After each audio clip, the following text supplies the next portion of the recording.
Hello and welcome to the third episode of Fem Inc. on Sylvia Global. It's my pleasure to be coming to you today live from the ITVS offices in San Francisco, where I will be joined by the brilliant team behind the initiative Women and Girls Lead. My name is Rachel Payne, and I am the CEO and co-founder of Fem Inc.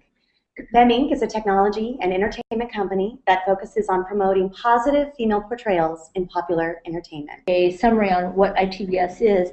It's an organization that was chartered by Congress about 21 years ago to fund independent producers to make programs that were about underserved and underrepresented voices into the PBS public television system. As an organization, we have two series on U.S. television. We have Independent Lens, which is Emmy Award winning, and we have Global Voices, which is all international programs. Through the years, we were actually seeing a groundswell of programs that were coming in about women, and so women's issues became kind of a priority for us and a focus. It's not that there aren't other priorities as well, but we really felt that it was important for us to develop a women's campaign. So we launched that about 2 years ago in the United States, and to give us an overview of what that looks like here in the US, I will introduce Loxy Farah. With media campaign designed to celebrate and to educate and to focus women and girls and their allies across the globe to face and address the challenges women and girls face in the 21st century. The campaign is actually under the umbrella of the independent television service, ITVS, and we have over 50 documentary films, independent documentary films, that are part of our Women and Girls Lead catalog. We also work with over 100 NGO partners like CARE, Girl Scouts of the USA, Women's World Banking, and the Gina Davis Institute for Gender and Media, which is also a partner of Fem Inc. And we work actually in partnership with NGO partners and public media partners, an entire network of public television stations and public media partners across the United States in order to mobilize audiences, to activate and educate people throughout the United States to get a better understanding about gender equality, and also using documentary film as a way of turning the dial in women's empowerment here in the United States, but also really focusing on positive images of women in leadership roles, women and girls in leadership roles. We broadcast Women and Girls Lead films through PBS through a variety of series and strands, including Independent Lens. We are also in the online space with social media campaigns. We do online social screenings. We also have interactive games that are free and available for people to use online. And we also have a variety of shorts that people can watch through our YouTube channel or through womenandgirlslead.org. We are also in communities with our community cinema program, with over 100 cities across the country that are doing community-oriented screenings of Women and Girls Lead films. We also have a variety of resources and educator resources and film modules for high school students that use Women and Girls Lead films in order to activate conversations and dialogue about the importance of investing in women and girls, both here domestically in the United States and abroad.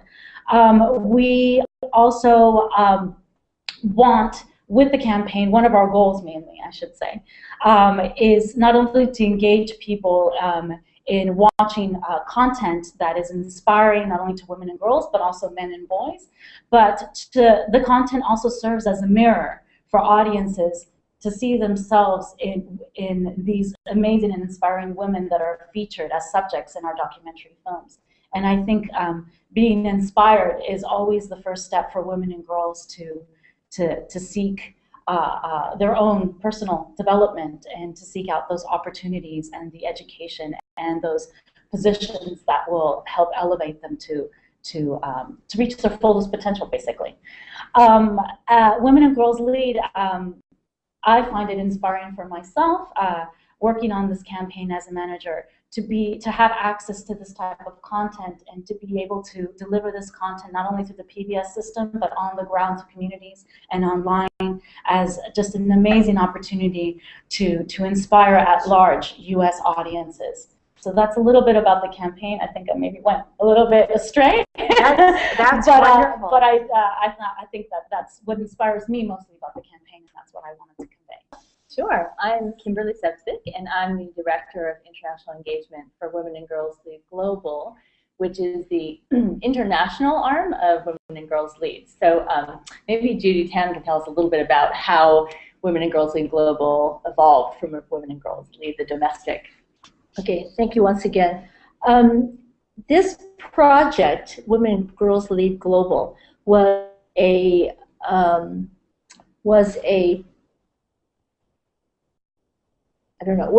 idea of expanding our Women and Girls Lead to 9 other countries. Okay, it includes Bangladesh, India, Jordan, Egypt, Kenya, Malawi, Peru, Colombia, and El Salvador. It's funded by USAID and by the Ford Foundation, and it really is an effort to create public awareness in 5 of the countries, and in 4 of the countries it's about social change.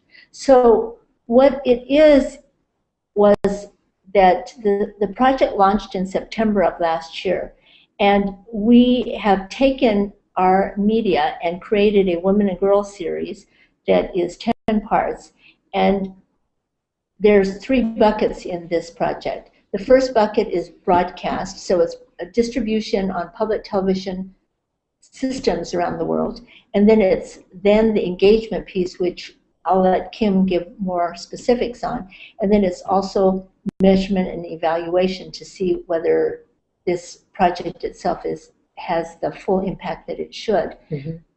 It is something that is new to ITVS, and it's also new to USAID because it's using public media as a educational resource. It's to connect all the NGOs and all of the leaders in these different countries to help them see that there is a united effort that each country can share, because gender-based violence is an issue around the world at this period of time, and it has been for a long time. Mm-hmm. Fine. And maternal health, safety, empowerment, child marriage, those are all just a few examples of some of the struggles that each of the countries are having. And I think that we're reading in the news quite frequently these days that as we go through this period of economic crisis and we go through turmoil, that the women and the girls seem to suffer, not really seem to, but they do suffer more. Mm-hmm. So we in the United States have more women than men, but in many countries, the men are starting to outnumber the women because of the high level of mortality. So I will go back to Kim so that she can give us more specifics on our engagement campaign. And it sounds to me, Judy, that this global initiative is really, it's a matter of life and death. We're talking about very serious conditions that so many of the world's girls, especially, are dealing with. And it's interesting that it's an extension of what started in the U.S., but is now revolving maybe around a different set of issues. Exactly. Though related, perhaps of a nature that's unique to the yes. conditions in that particular environment. Yes, I think it was always an effort that we were doing here in the United States, and it became so successful. The engagement, the community screenings, the connection to all the NGOs and all of the thought leaders, that it just made sense that we did more than just the U.S. and that we actually expanded it to other countries, but other key countries. Mm-hmm. So, and on that note, we'll go back to Kim. Right. So what we're doing with the engagement part of Women and Girls Lead Global is we're, as we do here in the U.S., we're giving the films a life beyond the broadcast, bringing them into communities, often very remote communities that might not have access to broadcast television, and we're sharing them with communities in partnership with NGOs, the same way that we do here. But in each country where we're working, these 4 social change countries, we've hired an engagement coordinator, and that engagement coordinator is designing a campaign for change. And that campaign is really focused on one gender issue that he or she has surfaced in conversation with government ministries, in conversation with a whole coalition of NGOs that focus on gender issues as one of the most pressing gender issues that that country is facing at the moment, and one where there's also momentum around change. So, for example, in India, the issue is gender-based violence, and that's coming in the wake of the Delhi gang rape case, which got deservedly so much attention, and so many organizations and activists in India are saying, what can we actually do about this? And so this campaign will use film as a way of starting conversations among school children, among men's groups, among women's savings groups, but a whole bunch of different types of groups, talking about gender roles, talking about masculinity and how it's conceived in India and how that might be contributing to gender-based violence. And then the NGOs will connect those groups with ways they can take action. So that the conversations that come up after those film screenings will be characterized by some brainstorming about solutions and how they might apply in that community. So I think one thing that's really interesting about this project is, while it has a very global reach and perspective, there's a lot of local ownership. The project coordinators in each country are nationals of that country.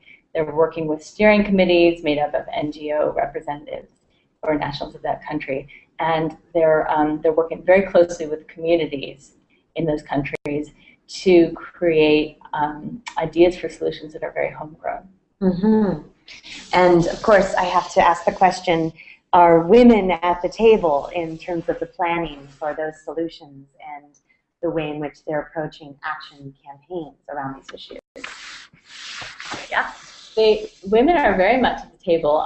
I would say that not by design, that most of the members of the steering committee are going to be women, and that there will be a lot of focus on women's groups in each of these campaigns and sharing the films of women groups and empowering women's groups. But I think one thing that's really essential is that men are involved as well, because they're obviously part of this conversation, and there needs to be a dynamic between the sexes for women to be able to take leadership positions. It can't be a one-sided kind of thing. And so it's interesting that two of our country engagement coordinators are men and are very much not just sensitive to the issues, but have really innovative and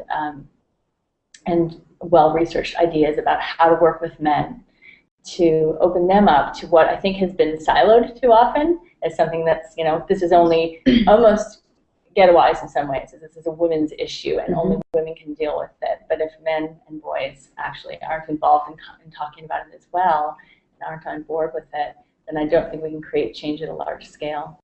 Yeah. And can I just add to that? I just want to add to that we're also working with CARE globally. And in El Salvador, we're going to be working with UN Women.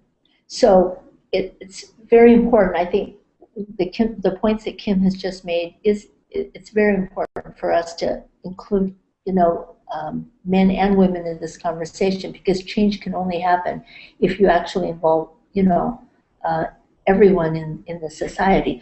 But definitely women's organizations are key partners for us.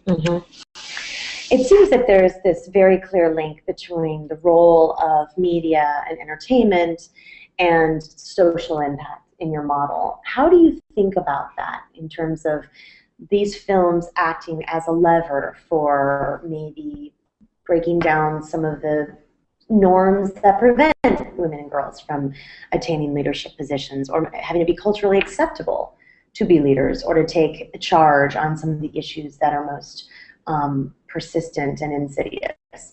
What are your thoughts about that? I'll let Loxie and Kim add to this too, but I think that media is very powerful. It's powerful around the world, and I think that using public television as the vehicle for this exposure was one of the things that we took into consideration when we were structuring this campaign and this project itself. So one key element of these these programs about women in the 10-part series is that they're all international. There's one program that's domestic, and the rest of them are all international stories, because we want communities to see the struggles that they face are the same struggles that they face in other countries. So there's a shareability to a story.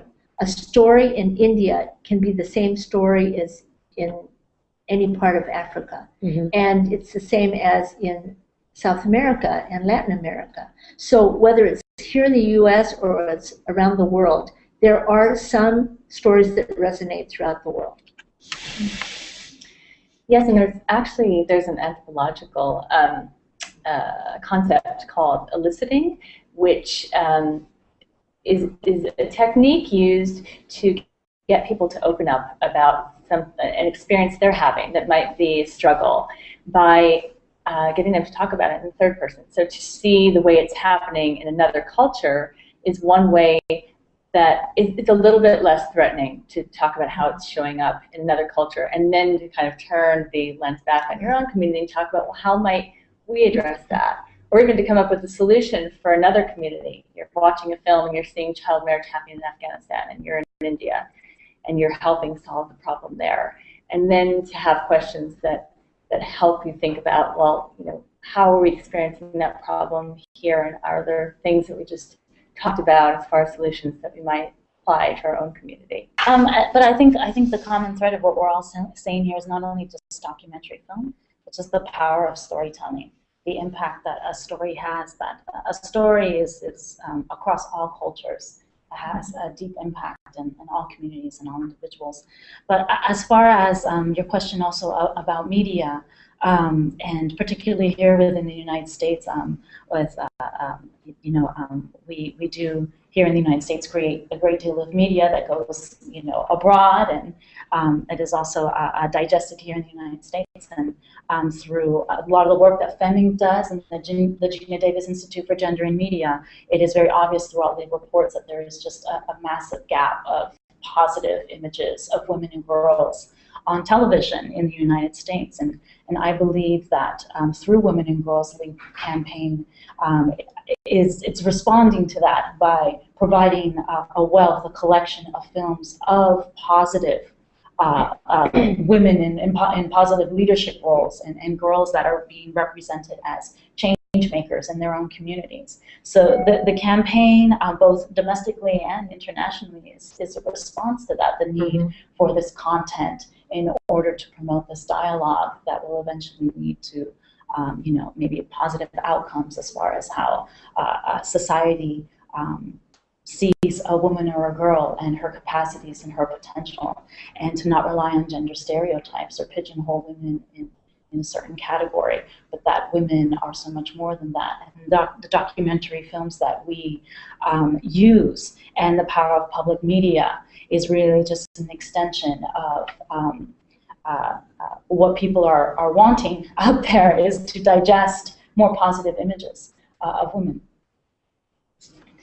So this is all very exciting and so needed, I think. You mentioned something about the relatability of what they're watching and being able to apply that in their own lives. And you had also mentioned, Kim, that there's this need to understand that the issue isn't just here, but it's everywhere, and there is that shared experience.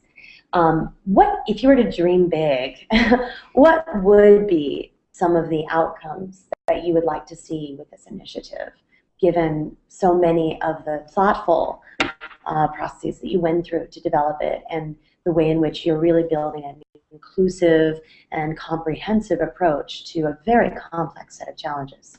I think we have to somewhat separate that question, just because I think that what we're hoping and expecting here in the U.S. is the changes that affect people in a positive way, as Loxie was saying. So whether it's a documentary like Invisible War, which has created the conversation and has made some shifts in policy. Major shifts, and in fact, this week shifts. and next, right. a lot of activity on the Hill. Major shifts congressionally. That's what that's part of what we can hope for here, to deal with domestic violence, to deal with safety issues here in the United States. It's much more basic internationally, globally. I think that if, in fact, we can, I just came back from El Salvador last week, okay, and so this is where in El Salvador they're doing some women protection laws that are coming into place in El Salvador, but they're a long time coming, and even if the law exists, there's still implementation, and there's hopes that people will understand and recognize that women deserve safety. They deserve education. They deserve to have some voice in government, and so those needs are much more basic in a country like El Salvador. When you're talking about Malawi and Kenya, the issues are going to be slightly different. But it's similar in the fact that we're hoping that not only will these safety and education issues raise to the level of creating laws, but we want the awareness to help shift or change the situation, because with a lot of these countries we have cultures and traditions that basically keep women in an unsafe position, especially, you know, probably when you're talking about areas of the Middle East, or, I mean, in many ways it's all regions of the world, but in some regions it's going to be more significantly a problem. You want to add to that, Kim? Yeah, I would like to.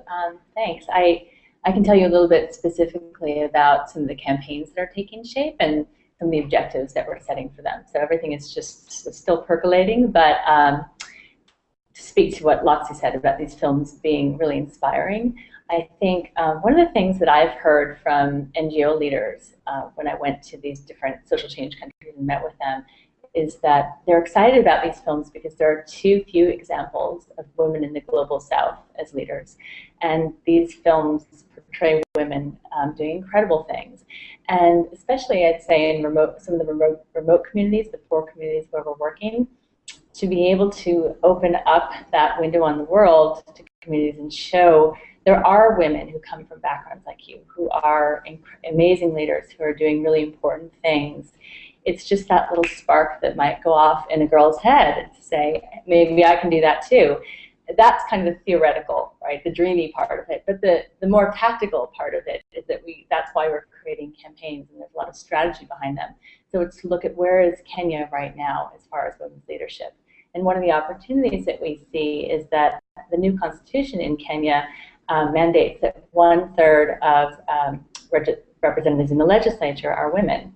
And yet, there aren't a lot of women who are really prepared to step into those positions. So one of the ways we like to use film is to be working with young emerging leaders, to use these films to start conversations about leadership, to use a film like Taking Root about Wangari Maathai, who was an incredible Kenyan woman who defied all kinds of criticism and gender stereotypes to eventually become a Nobel Prize winner, but to really lead a conservation movement in her country. So to be able to share a film like that and to start a conversation about what can you do in your life, you know, you've seen this woman do this, maybe there's more possibilities than you'd ever thought. So that's wonderful. That's one of the things that we're doing. So just to give a quick plug, so Dr. Wangari Maathai was the founder of the Greenbelt movement, and they've planted 40 million trees, I believe it is. And she also wrote a fabulous book called Unbowed, so I definitely would recommend that to everyone. I had the great fortune of working with her in Kenya for some period of time, and was just an incredible individual. That film is actually going to be rebroadcasting on our Global Voices series. Excellent. This summer. Yeah. So it's going to be rebroadcasting. It's a wonderful film. It's a favorite, actually, of all of our NGO partners. So that film will be broadcasting here in the United States later this summer, and you can go to womenandgirlslead.org to find out more information about that. I think that's a great segue for us to take a look at womenandgirlslead.org. and also at ITVS, just to give everyone an idea of what it is you're doing in a more practical way. And what I would really appreciate is a chance to hear about some of the examples of these collaborators that you've been working with. I know you're working with Half the Sky, Nicholas Kristoff and Cheryl Wooden, and you're doing a lot of work. You mentioned the Invisible War. So it'd be great to hear sort of a sampling of that, and maybe what we can do is sort of walk through the site and some of the examples that you have. This is ITVS that we're looking at right now, and there are a number of different examples here of what you're doing. Here's the Invisible War. So Judy, do you want to give us maybe just a quick overview? Yeah, well, Half the Sky was a very successful project for us. And then just recently we had Kind-Hearted Woman, and that was a five-part, okay, it was a 5-hour documentary series on Frontline. And so when I was talking about the content that we provide for the PBS system, we are the largest content provider for PBS. So our programs go on American Experience, they go on American Masters, they are on POV, Frontline, as I said, and of course our 2 series. But we also are bringing forward Half the Sky America. That's our next big project. Yes. So we are still in the development stages, but that is something that we can all look forward to. And we just have a consistent slate of programs that will deal with women's issues. We're doing a lot of engagement activities, some community screenings, and some Hill screenings, you know, some congressional. Well, Invisible War in particular. Yes. But we just came back from the PBS annual meeting with American Graduate Latino, which is, you know, it's kind of a broad look at the landscape of the dropout program, the dropout problems that the Latino community has had throughout the U.S. So we have a lot of exciting programs that are kind of on the horizon. Maybe Loxie can add to that. Excellent. Sure. Let's go to Women and Girls Lead. Well, actually, if you scroll down, it's already on there.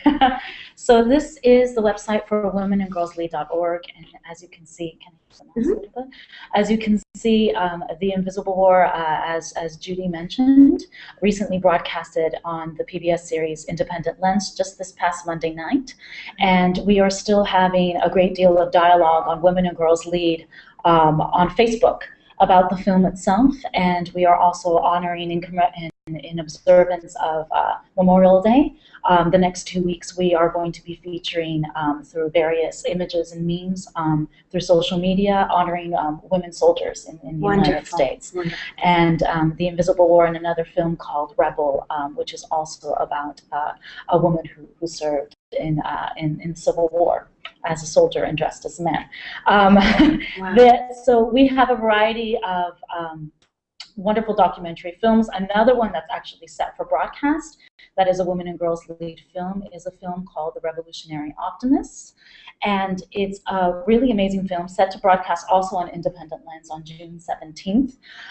The film actually takes place in Calcutta, India, and a lawyer turned social entrepreneur devised a way to create this leadership training program for children, actually, to become leaders in their own community and embark on creating these health and preventative health projects in Calcutta. And there's one particular young girl who is, her name is Shika, sorry, in the film, who's a subject in the film, who's just this amazing example of a young girl in India that you do not see usually in films or in any kind of content, but a wonderful example of a young girl who knows herself, speaks about all of her dreams and her potential, and does not allow gender stereotypes get in the way of who she is. And she is a fantastic speaker, public speaker, and an amazing